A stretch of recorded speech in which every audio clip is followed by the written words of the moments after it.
Welcome to Android Authority on Air, the original Android Hangout show on Google+. I'm Derek Ross. I'm Scott Anderson. I'm Jonathan Franklin. I'm Chris Wook. Welcome to the show, guys. So we have a lot to talk about this week. We have tons of ecosystem news. Google was buying some companies. Some tablet optimization was added to the Play Store. Google basically said, hey, Facebook, you're not allowed to do something indirectly. We have some earnings reports from all the big guys this week as the first quarter of 2013 comes to an end. We have all sorts of app updates, AirDroid, some keyboards. Facebook Home had a whole bunch of installs, but who's actually using it?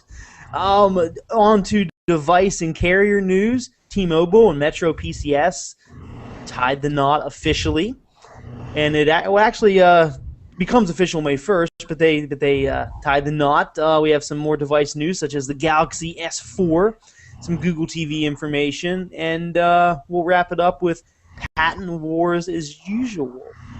So let's get started and talk about some ecosystem news. For those of you that are glass explorers or hoping to use glass in the future, you might be a little saddened to know that Eric Schmidt said this week that glass would likely be available to consumers in 2014. Well, he really didn't say that. He said glass would probably be available in a year-ish. So probably is not the best word for a time frame, and year-ish isn't the best word for a time frame either. But a year-ish from now puts it in 2014 or so. So yeah, if you're a glass explorer, you'll be using it for a while before the general public gets a hold of it. I mentioned that Google bought a company. Google supposedly acquired Wavy. Is that how you say that? Mm-hmm. That's how I'm saying it. Wavy. So Wavy is an application that aggregates news that it thinks that you're interested in and is relevant to you. The rumor is, speculated that Google will be integrating Wavy's natural language technology into the knowledge graph and services and elsewhere. So, Google's all about the knowledge graph and contextual data and being able to provide relevant information to users. So that sounds like it's a good acquisition from Google's standpoint, and I'm interested to see what they're going to do with it. Especially when they buy a company like this. Google added tablet optimization tips to the Google Play Developer Console. Now you're able to proactively scan apps to be uploaded for tablet compatibility. And it provides developer feedback in real time. But the details on that isn't really a big deal. The fact that they are making tablet optimization updates. So Google's really pushing Android tablets still, which they've been doing that since the Nexus 7 first launched. Speaking of tablets, what about Android notebooks? There's some interesting tidbits of news this week in the Android world about notebooks. An Intel executive said that $200 notebooks are on the way. And you know as well as I do, you really can't buy a $200 Intel-based notebook. They're a lot more expensive than that.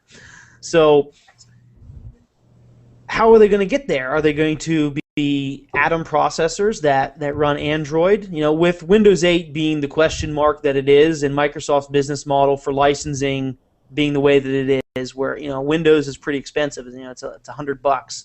So is it going to be Android? Are we going to see an Android tablet? Who really knows? But there's a lot of speculation about that. Perhaps we're going to see a touchscreen, convertible PC with Android running it. None of this is confirmed, but there's been a lot of speculation around the internet the past week about this.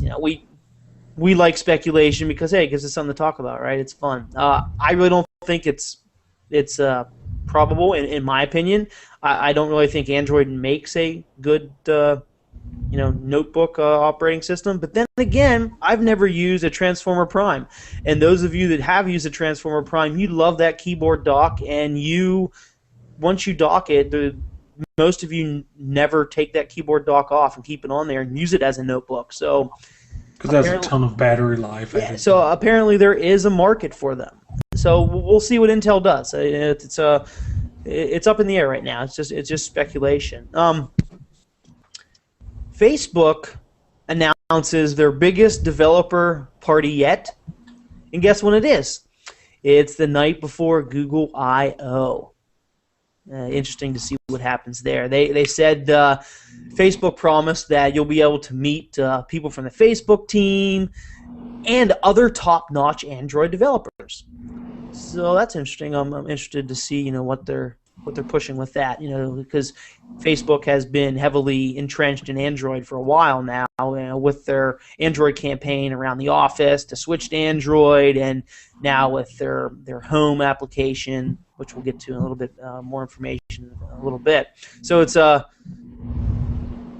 I'm surprised that they're holding this. You guys think anything they're looking to do, or they're just looking to strengthen their foothold with Android? I think they're probably trying to get in with Android developers to try to, because Facebook kind of integrates ads for Android applications already in their own app. So I think that they're probably trying to play nice with Android developers to get them to warm up to Facebook as a platform to help push that. Probably. Yeah, that makes sense. I think they're definitely playing buddy and trying to bring some people over to their side, so to speak, I guess. All right. So speaking of Facebook, Google did something just a little bit ago. Earlier today, Google updated their Google Play developer console. They actually updated the Google Play content policy. So if you're a developer, you have a developer account, when you sign in, you get a nice pop-up message. The pop-up message says, Google Play content policies have been updated. See content policies section, which clarifies that an app downloaded from Google Play may not modify, replace, or update its own APK binary code using any method other than Google Play's update mechanism. Google Play is a trusted source for Android applications, and we are committed to providing a secure and consistent experience. So the first thing that comes to mind to me is, remember over the past month or maybe a month or so ago, people that had Facebook installed started getting pop-ups or notifications saying, hey, download the latest Facebook update. And Facebook downloaded it itself. It didn't download it from the Play Store. Facebook was installing updates without the Play Store. So that's an interesting way to do things. I mean, it's cutting Google out of the mix. But the biggest thing is that it's allowing an app to download updates from who knows where, as Google said, they're a known trusted source.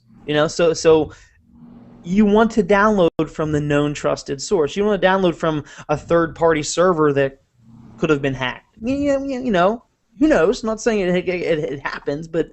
Or even a developer with malicious intent gives you a nice little app to warm you up to it, and then they just decide they want to put some malware on there to exactly. make money off of you. I mean... And the fact that permissions could change, these apps aren't being scanned for malware by Google. Bouncer's not scanning them, so it's good that Google did this. And I can't think of any app recently that has tried to do this. So this is basically a hey Facebook, we saw what you were doing, so we updated our Don't terms. continue. Yeah, what you did there, Facebook. Yeah, we see what you did there, and we don't like it. So basically, if Facebook continues to do that, I'm not up on all the content policy rules and regulations, but I see people getting their apps removed from the Google Play Store for violating content policies all the time. So if Facebook, if they don't comply, which I'm sure they will, it would be stupid for them not to, but if they wouldn't, they could potentially have their app removed from the Play Store. Which would be all sorts of hilarious. It would be kind of funny. Because we like Google Plus. We're on Google Plus. Facebook's bad. Anyways. What? I have something to say about that, but All right, Wookie, tell me, how is Facebook, what do you want to say? it's just that, recently I did review the HTC first. And it's actually kind of cool in that you can get really right to stock Jelly Bean right off the bat. I mean, as soon as you turn off Facebook Home, you've got basically stock Jelly Bean. Oh, and that's But awesome. yeah, that is very cool. HTC will probably never update it again, but at the same time, it's cool to be able to just see like literally stock Jelly Bean like you would get from a ROM. But I had to reactivate my Facebook for the first time in about, I don't know, a year and a half, maybe even longer. And I instantly remembered why I deleted my Facebook or deactivated it. It's just, Most people's friends and status updates just aren't good enough to consume your entire home screen. What, you don't like to know, like, what they're eating, what kind of naughty pictures they're looking at, what they're thinking, how they're feeling? You don't like to know that? I'll just say that I it's- remember now why I don't hang out with a lot of the people I used to hang out with. I realize that waking up to go to work in the morning and then getting home to throw some clothes in the laundry and then having to cook for yourself is something that's like superhuman that nobody else has to do on a daily basis, but I don't constantly have to be reminded of it, personally. Yeah, okay. So that really wraps it up for ecosystem news. So let's move on to the money. People want to know about the money. How are companies doing? Are they making money? Are they losing money? So we had Q1 2013 numbers come in. John, you want to tell us a little bit about them? Yeah, pretty much everyone's putting out their earnings reports right about now and hopefully appeasing shareholders. The first one, a notable one, was Apple. It was kind of speculated that they were going to see a profit margin decrease, which turned out to be true. Their net income actually dropped about 18% compared to this time last year. The revenue itself was actually up 11%. Over the last quarter, the iPhone sales kind of slowed down a good bit. They grew 3% during the quarter, and that's it. It's the fourth consecutive quarter of actual declining gross profit margin by percentage, which is actually the longest stretch since 1993. Specifically, it's at 37.5% now versus 47.4% a year ago. They also announced a plan to reward shareholders by doubling their program to return cash to shareholders via stock buybacks and higher dividends. So they're basically going to be spending $100 billion on the effort through 2015, which is ridiculous. The share purchases themselves it's going to go up to $60 billion from what was $10 billion. So that's the largest plan in history too. So basically they're helping out all the disgruntled stockholders by investing into themselves. But I guess the biggest thing to note is that the iPad mini, realistically, its existence has hurt the iPad lineup because it doesn't pull in anywhere near the profit margin that the larger iPad does. And then even though they're selling a lot of iPhones, they're starting to sell a lot more of the older, lower profit margin devices like the 4 and the 4S instead of the 5. So what they really need is to really hit one out of the park as far as a new hardware device innovation or a new market altogether to really get that profitability back. Do you guys know at what point they stopped manufacturing a iPhone like model? I'd guess within the 2 years ago seems to be the 3GS doesn't exist anymore. So I would think that Like 2 years, you think? I would think that when the 5S or 6 or whatever it ends up being comes out, then the 4 will probably be deprecated, I would think. That's usually what they do. Oh. So I mean, don't see any point of continuing carrying the 4. I mean, it's ancient by today's standards, but Mm-hmm. it's still not a terrible phone for But for certain people. But the fact of the matter is that Apple that's their first profit decrease in 10 years. That's big news. That's and Apple's been struggling to stay above $400 a share for weeks now. they've really become a victim of their own success, and Samsung is probably kind of the mobile market's moving forward, but it's just not blowing people out of the water like it used to be. They're becoming less a commodity and more a device that you eat on a daily basis, and you expect. It's not magical anymore. It's functional. The next one, Qualcomm, posted their quarterly revenue results, and they made $6.1 billion, which is up 24% year over year. And during that time frame, during the last quarter, they shipped 173 million MSM chips in the quarter.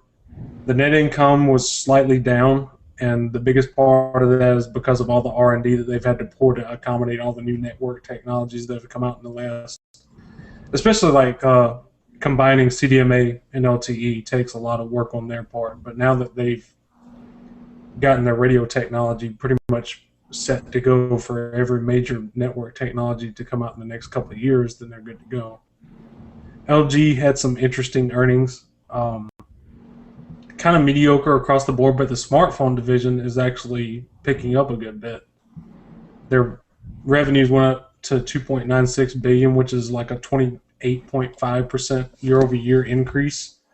The operating profit is $122 million, which is about 4 times the previous year. And they hit their own milestone where they shipped 10.3 million smartphones, which is a record for them. So did the Nexus 4 help them out? The Nexus 4 definitely had a part in kind of picking them up there a little bit and putting some life into them. Optimus G Pro. Mm-hmm. Yeah. Definitely. So those are really the notable earnings calls. Everyone else did as well as expected. And we talked about Google's earnings the previous week. Yeah. Yeah. And surprise, surprise, mobile across all the companies are up. So. So let's talk about Rootin' Ramen. Rootin' and ramen. Ramen noodles, of course. Sony released AOSP for the Xperia Z on their own GitHub. It's worth noting that most things are functional, but Sony can't release proprietary binaries for the modem and camera to the public, so they'll have to be pulled from other sources.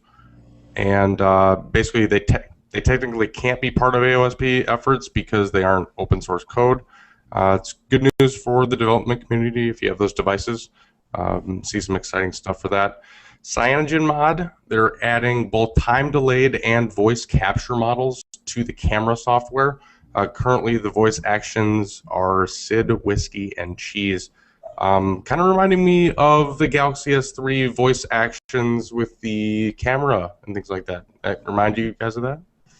Yeah, I talked about this whenever it was first mentioned, and I was very surprised at how many people were said, "Oh, well, my Galaxy Note 2 can do that," or "Oh, my Galaxy Note 3 can do," or Galaxy S3 can do that, and I said, "Yeah, but that's TouchWiz, and not everybody likes TouchWiz, and those features aren't available on every other device. Not every phone is a Samsung TouchWiz device, So it's for people that run CyanogenMod that lost that functionality on a newer TouchWiz device, or for anybody that doesn't have it, that's awesome. That's great. That you can do timed photos and remotely triggered photos by keywords. Not all those features are available to everybody, and now the fact that the most popular ROM in the world has it, and a large list of supported devices. In a very large list of supported devices, it's going to bring these features to a lot of people that didn't have it. So it's very cool, and if if my little guy here that keeps on trucking ever gets CM 10.1, I will use the hell out of those features. Speaking from someone that has a device that comes with S-Voice, pretty much the only useful thing about S-Voice are the voice commands, because S-Voice is it's garbage compared to Google Voice Search. But S-Voice is a 30 megabyte file versus some voice commands being integrated into the software. I'd really like to see Samsung just focus on putting voice commands where it's necessary and not have this bloated, useless piece of software taking up memory. I think it's a better approach. Yeah, I agree. I agree. All right, so let's talk about some apps. All right, so first of all, I think the biggest one here is Swipe. It basically, that keyboard that comes with a lot of Android devices, gives you the option to change to it. Basically, it finally gets put into a beta application in the Play Store, available for 99 cents. They've needed this for a long time. They've needed to, just like with what Google did with Calendar, they made the app. They made an app for it and not come in the operating system. So this is kind of a move like Google is doing with their main apps and making it into an app. And they've only been on OEM partnership devices, so it's not like on everything. And with the large amount of other apps that are coming out for keyboards, they have to make a presence, and this will give them a good way to update it as well as add new features, things like that. Another beloved app of mine is AirDroid, and I know a lot of people use this app, and it's very useful. They just came out with their new version. It's a device-free lab, so you sign into the web, and AirDroid will launch automatically on the device, even when it's not nearby. Same network free, so you don't need a Wi-Fi network connection to log in.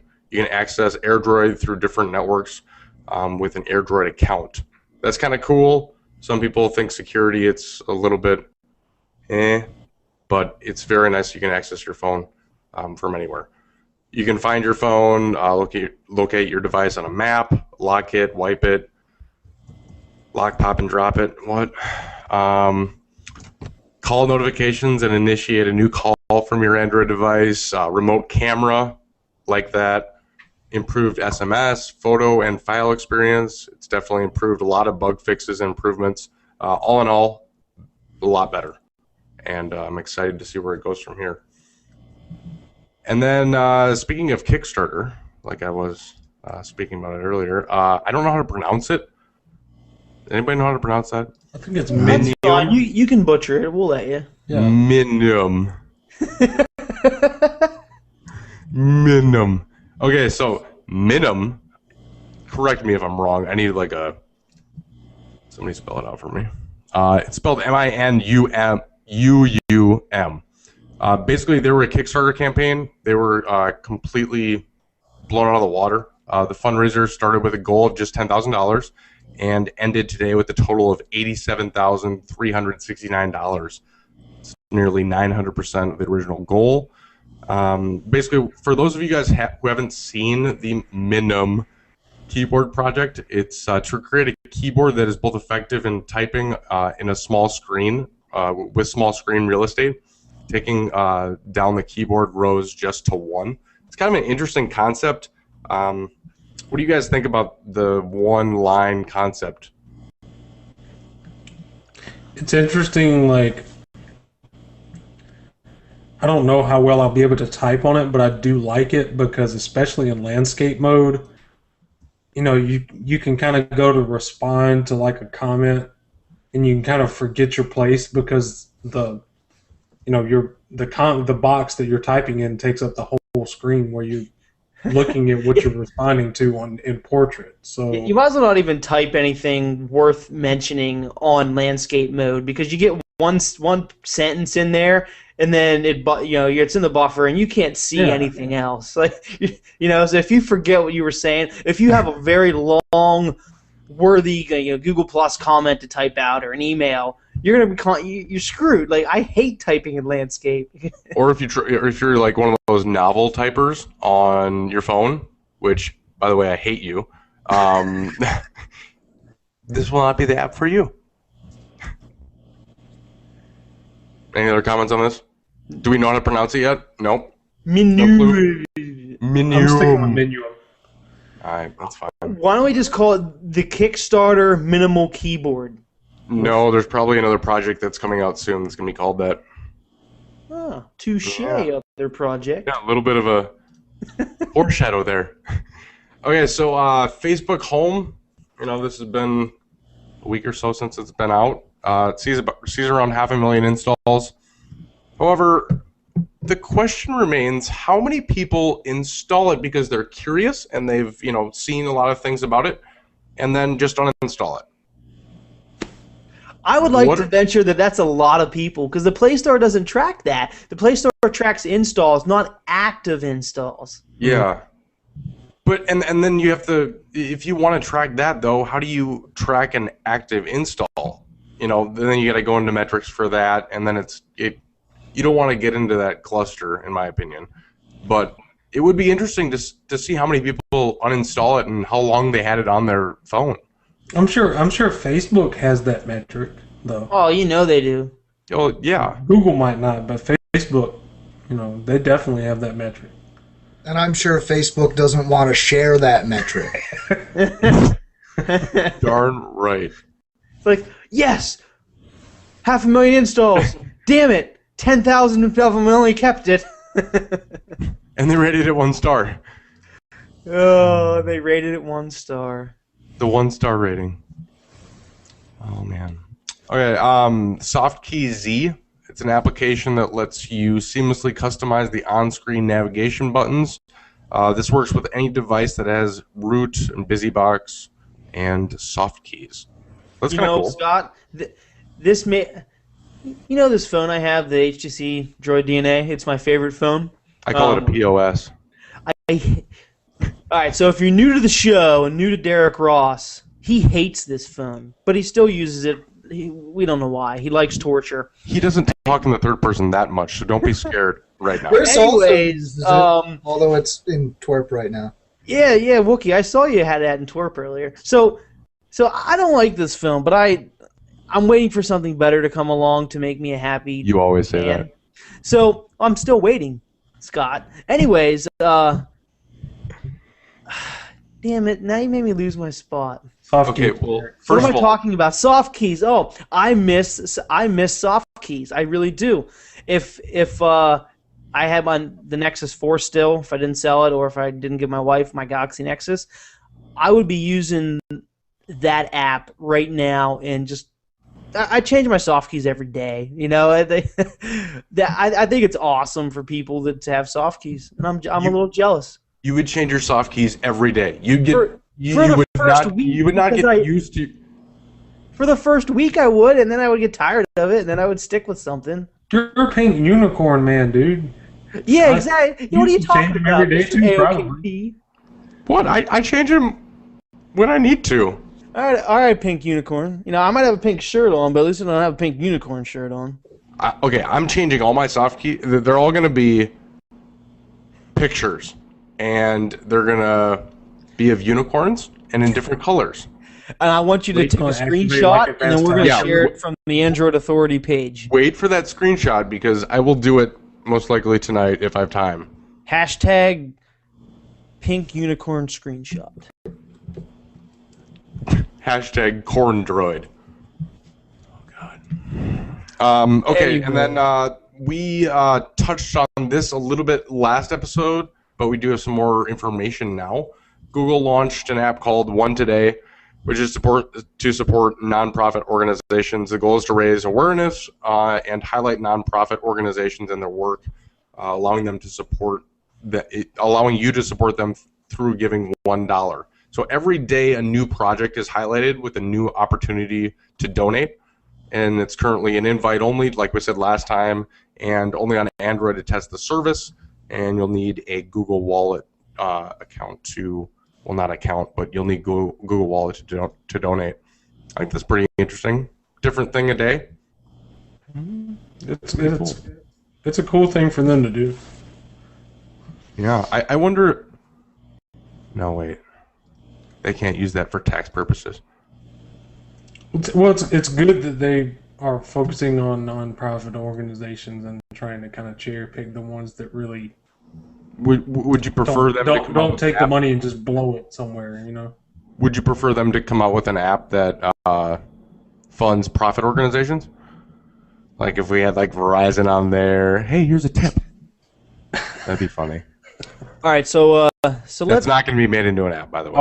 I would rate that 1 star if that makes you feel better. You would not. You would download it and you would use it.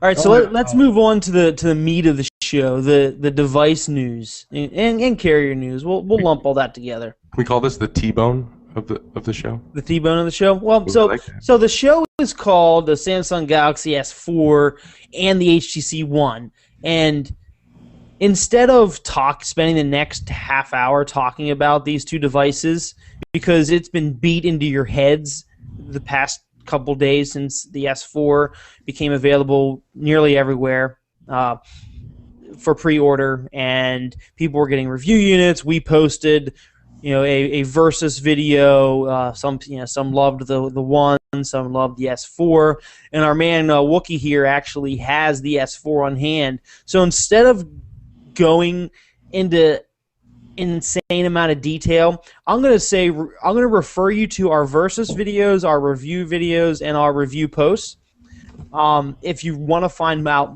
more information. But what I will offer for our live viewers right now, while we talk about other devices, if you have any specific questions about the S4, since Wookie has one right now, he's going to be more than willing to answer anything you want to know.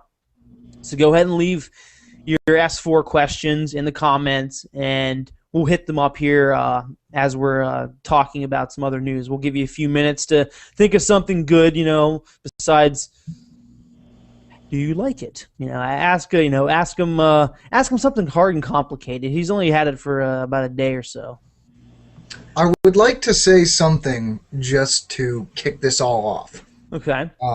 First, I have had a little more time to test the S4 before when we saw it in New York. You're right. But the other thing is, I would like to address this right off the bat. And I'm going to speak right to the camera. Your Samsung Galaxy Note 2 is not better than the S4. Stop saying that. But it is not better. That's it. It's just, I'm whoa. Nothing to back that up. He just goes outright and says it, and he's starting a flame war. This is just... That's crazy. That's why I'm doing it here instead of... And Wookie knows what the hell he's talking about, so I would believe him. Bigger isn't always better, All right, so while you're thinking, while you're coming up with some questions for Wookie here, so T-Mobile and Metro PCS officially tied the knot, and they announced they're officially tying the knot, I guess, and it'll be made official come May 1st here, just in a few days. So what does that mean? Well, we'll find out. They're getting married. They're going to be doing some things, and I'm sure next week we'll have all sorts of information for you about the merger. But it was approved, and that's good. There was some speculation there when and if it was ever going to happen. But it was approved. All right, so speaking of T-Mobile, a Washington State Attorney General said that the fact that they're calling themselves the Uncarrier and they're branding themselves as the Uncarrier, that's a little misleading because they actually are a carrier. So the Attorney General thinks that they were deceptive and they duped some of their customers. So because T-Mobile is an awesome company, they're agreeing, and they're going to clarify their terms of service, And if anybody was duped into thinking that T-Mobile wasn't an actual carrier after all, you have you can cancel your service with no penalty if you signed up between March 26th and April 25th. So during that month time frame when they were uncarriering themselves all over the place, if you got duped into thinking they weren't a carrier, you can cancel your service and there will be no cancellation penalty, and you'll get a full refund for the device and the service provided. So that's very nice of I almost said Samsung. That's very nice of T-Mobile to do. I don't have T-Mobile, but I wasn't duped. Did any of you guys think they actually weren't a carrier? I'll admit I was really confused for a while there, but I think I got it. I think I got it. I mean, I understand. I still have no clue, honestly. Yeah, but whatever. Okay, so moving on. Let's see if we have any comments about how fast is the GPS lock, Wookie? I have no idea. I haven't had time to test it. I'm sorry. Oh my God! Okay, test it right now. All right, so run outside because we know it's not going to lock on in your house. Yeah, I don't think I can test it right now. I'll try. But, Okay, so while you're seeing if your something house like- is impervious to GPS service, I'm somewhat near a window, but I don't think it's going to work. all right. So, do you feel like a Jedi when you're using it because of the air gestures? No? No. An interesting. I'm sorry. I would. All right, Well, so okay. How about a more important question? Are any of the air gestures actually useful? Have you used them? Is a better question. Have you used them? What do you think of the air gestures? I've used a few. I mean, the hover, like anything that when you get near the screen, kind of like the S Pen does with the Note 2 or any other device that uses the S Pen. Stuff like that is kind of handy, but for the most part, I think it's a little gimmicky. I don't find it all that handy, but I haven't had that much time to play around with it at home. When we tried it out in New York, it was really hard to get most things working just because of all the crowds and noise, so that's where I had the most experience with it. I mean, I've literally been playing around with this thing a little bit today because I got it yesterday and I was working all day yesterday and all day today, and whenever I've had the chance I've been trying to mess around with this, but I haven't had a chance to really play with eye gestures or whatever that hell they call it, or the air stuff. But I like the fact that it does know when you're near it. That's Okay. just a cool feeling. All right, so we have another question. That should here. not be laughed at like that. All right, so we have another question here. Will the S4 get screen burn like the S3? Well, I'm going to say he can't answer that question because he only had it for a short amount of time, and screen burn, would happen after excessive use. And I'm betting you haven't used it excessively yet. No, I'm trying. I mean, I'm it's slightly updated, to completely different display technology too. So we're, who knows what lies in for the screen burn. I'm assuming Samsung addressed some issues on that, but we'll keep an eye on that. That is interesting to know. One thing I would like to say too, just real quick, is that I'm really disappointed that I don't get to play around with Knox yet, because that was one feature that had me really. Wookie, interested. I was going to talk about that in a minute. Damn it. Oh, I'm sorry. That's fine. That's fine. But we'll get to that in a minute, and I'll let you.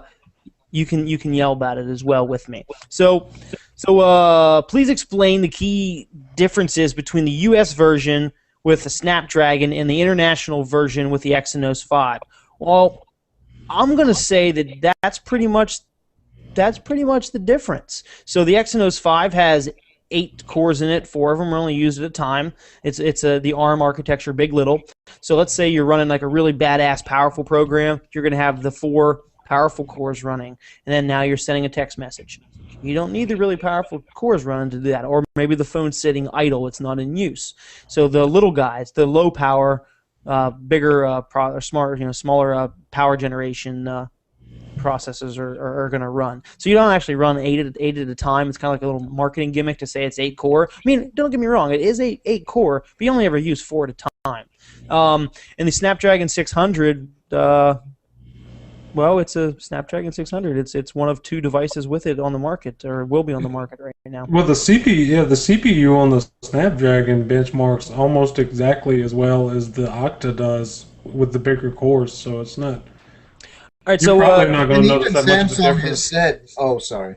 No. So we have a bunch of questions here. I just want to try to hammer them out, so we're not here all night. So Wookie, how thin does it feel compared to the S3? It doesn't feel all that different. I mean, it doesn't feel that much thinner, but this is something I noticed the first time I ever used it. It feels just sturdier. Something about the S3 felt like I could just kind of like crush it. The S4 does not feel that way. Okay, all right. You know, It's definitely thinner, but it has more to do with the. Trying to hold it up so you can see. All right, so some guy named Joe Hindi, I don't even know who he is. He says his Note 2 is better than the S4, Wookie, and he says you're wrong. Well, I say he's wrong, but I don't know who he is, so. So yeah, Joe Hindy's a Just some Android Authority colleague of ours. All right, so we have another question for you, Wookie. Is the unlocking lag glitch still there on the S4? It was there on the S2 and the S3. Whenever you would go to unlock it real fast, it would lag for a second before it shows the home screen. Are you seeing any lag when you go to unlock it before the home screen comes up? Well, there's an animation. See if you can. See if we can. All right, so try to. Yeah, you can kind of see there. Do it again. A bit For those people watching or listening, Wookie's demonstrating the unlock right now. That time it went quick, but the first time it was definitely slower. You know, but is it slow or is it just because the animation's playing? It's just the animation. You see? Yeah. With the Note 2, the Note 2 is really slow to wake, but to turn all the cores on and get all the processes done. Okay. This I haven't had off enough. All right, so we have a question about battery life, and I'm not even going to have him answer this yet because you can't tell battery life in a day. So we'll get back to that here in the future. I'd love to answer it, but I can't yet. Is it laggier than the HTC One?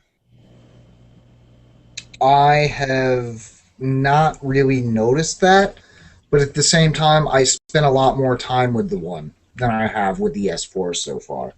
So I don't want to say anything already. Okay. All right, so again, I'd refer to the versus. Short answers, Wookie. Yeah. We have a lot of questions, man. Okay. All right, so unlocking glitch. All right, got that one. All right, so have you used it outside yet in the sunlight?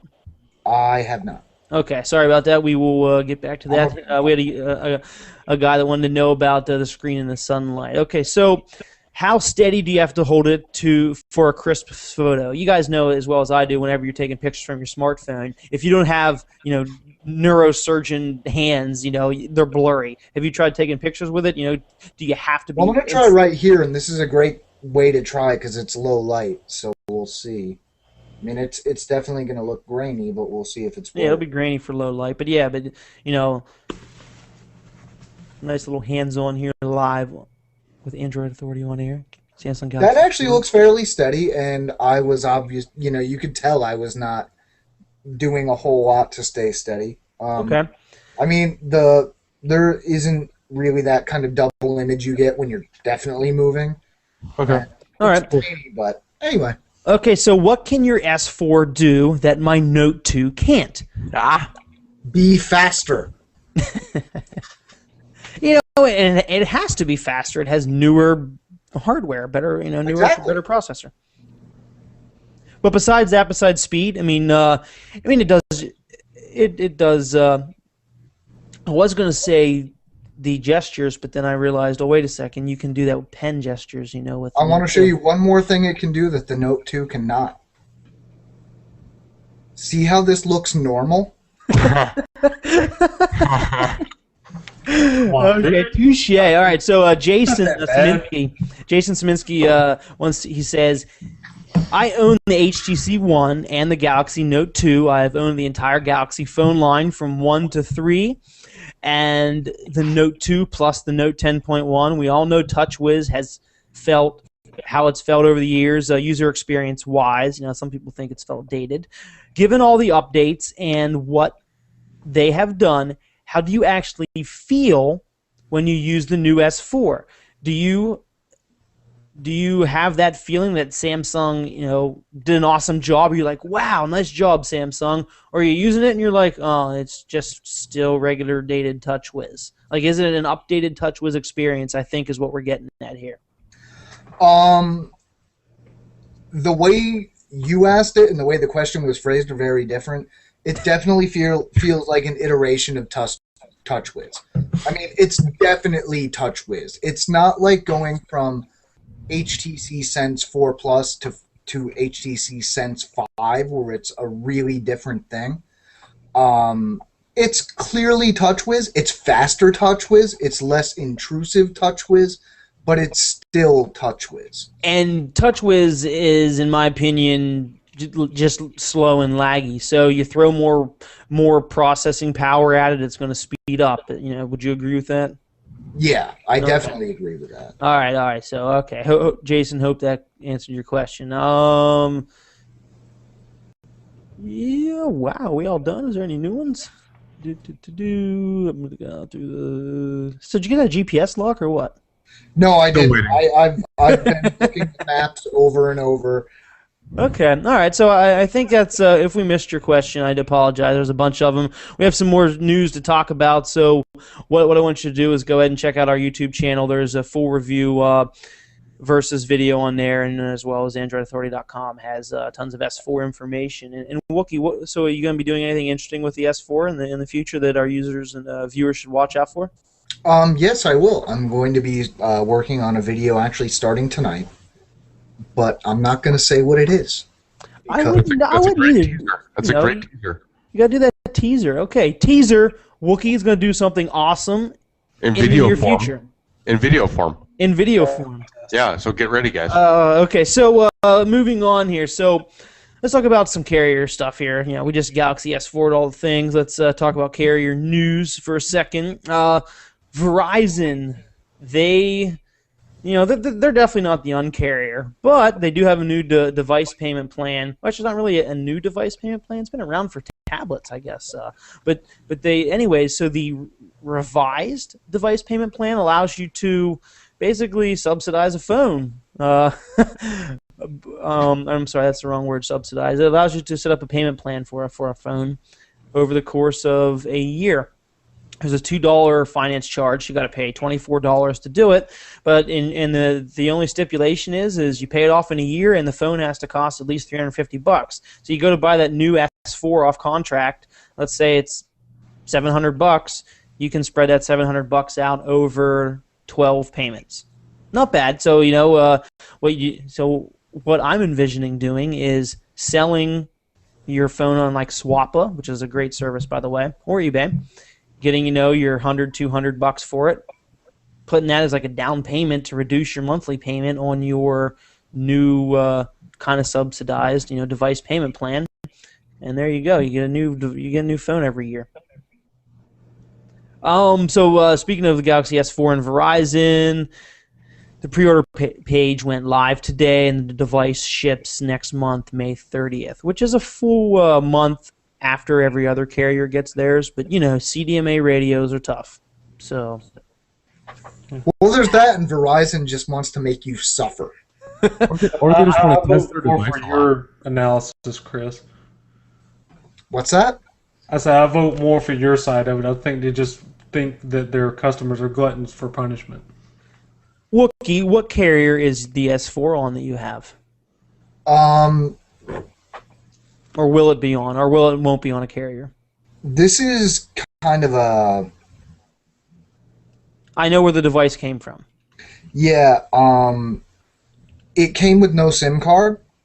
Okay, so you're just gonna do what? You're not gonna do like call testing on it. You're just gonna do Wi-Fi. Well, I mean, it's a GSM phone, so I could use any GSM SIM. Okay, all right. So let's stop talking about some carrier stuff here, and let's talk about some other news. Asus Cube. Google TV device is now available for $140. We saw that back at CES. It's a completely skinned and unique Google TV experience. The box looks like a cube, so the UI had to look like a cube as well because you couldn't have one without the other, apparently. It's a completely unique 3D cube launcher. So, yeah, it's interesting. If I was a betting man, I would wait a month because Google I/O is a few weeks away. But if you have to have something 3D and cubish and squarish, yeah, it's now available. LG promises a smartphone with a flexible OLED display this year in their earnings call. So sometime before the end of the year, which could be December, but sometime before the end of the year, they're going to have a flexible display phone. They said it'll come the fourth quarter. So that's interesting. What do you guys think about that? A phone with a flexible display from LG. I don't know if I like it. I don't think it'd be best implemented in phones. I think that many other different types of things it can be implemented into. But phones, not so much. That's my personal opinion. Okay. Yes, I mean, I agree. I mean, the only thing it would be useful for is if you not so much curved it, but the technology would allow it to be less breakable. That's the only advantage it would have to me, I think. But then you have to worry about whether it's going to flex while you're actually using the phone, if it's that, less rigid. Elaborating on what John said, if the flexible phone allows it to not crack or break, I will buy one in a heartbeat. And I will, negate every bad thing that I said about it. Because, if you have a phone that is going to be, unbreakable by dropping, that's awesome. Mm-hmm. I kind of said we would talk about it when we were talking about before we went to talking about other devices, but I got caught up in all of our questions and forgot to mention that the Samsung Knox. Let's backtrack a little bit. For those of you that don't know what Samsung Knox is, simply put, it's platform security. It does trust zone, a secure boot, and it uses a Linux or Android SE, Linux SE access controls for the kernel. So it's the first commercial device to ship that uses Android SE, and then that's cool. Basically the simplest explanation is that it allows you to separate your normal Android apps and Android framework and all that other cool stuff that you're doing on a personal level, and allows it to it puts a special container around your business apps, your integrity management, your VPN, your whatever, single sign-on, your business stuff. So Knox is something for businesses. Knox is what Samsung would go to a business and say, hey, look, we have this security platform, and we're the only people that have it. We are good for business. You use us in the enterprise because we can help secure your devices. And in an age where everybody is bring your own device, because it's cheaper that way for enterprises to bring your own device. You don't have to buy everybody a separate phone. And nobody wants to carry 2 phones or 2 tablets. So we're in the age of BYOD. So Knox is great. I'm looking forward to the reviews of Knox. I was hoping Wookiee would be able to do that here, but apparently it's not going to be available until July. So what do you think about that, Wookiee? Well, I'm also disappointed that I won't be able to check that out. At the same time, I don't know that that's something I necessarily want to be in the hands of one specific software company. But on the other hand, just the fact that somebody's doing it and the fact that it's based on basically SE Linux is going to encourage other people to do the same thing. And that's going to start to bring Android into being a more business-friendly or enterprise-friendly sort of operating system for tablets or phones or whatever in the future, and that's something I definitely want to see more of. So I'm excited to see where that goes, even though I'm still bummed out that I won't get to play with Knox immediately and see what it's going to do. All right, so let's talk about one more device here, and then we'll move on before we run out of time. So HTC, this is actually pretty cool. HTC's Unlocked One model offers an LTE device that works on AT&T, but it's not sold through AT&T. That's something that has never been done before. You've never been able to buy an LTE device without it coming from the carrier. So that's because of actually, spectrum support. Well, except for the Nexus 4, which unofficially supports some places with the LTE, but we're not going to talk about that because that really shouldn't be happening. So this is HTC with the One has done something nobody else has been able to do yet. That's cool. That means that you can buy the unlocked device, use it on AT&T, and you don't have to worry about carrier crap. You don't have to worry about all their crap and their branding. You can just, that's awesome. And you can use LTE because normally, you just in the past you get stuck with HSPA plus. So that's cool. You don't have Let's talk software updates either. It comes straight from HTC. Yeah, and you don't have to wait for them exactly since they're not branding it. You don't have to wait for software updates to come from them. You get them directly from HTC, which should mean faster updates. Speaking of updates, this past week was Jelly Bean All the Things, because it's been out since last July. So it's been out for 21 months or so. So we might as well. That's 2 years. 9 months. So let's start updating it now. The Motorola Photon Q on Sprint got some Jelly Bean action, which is great because now these guys can use Google Now and better voice search, and you get some butter. So speaking of HTC in the One S.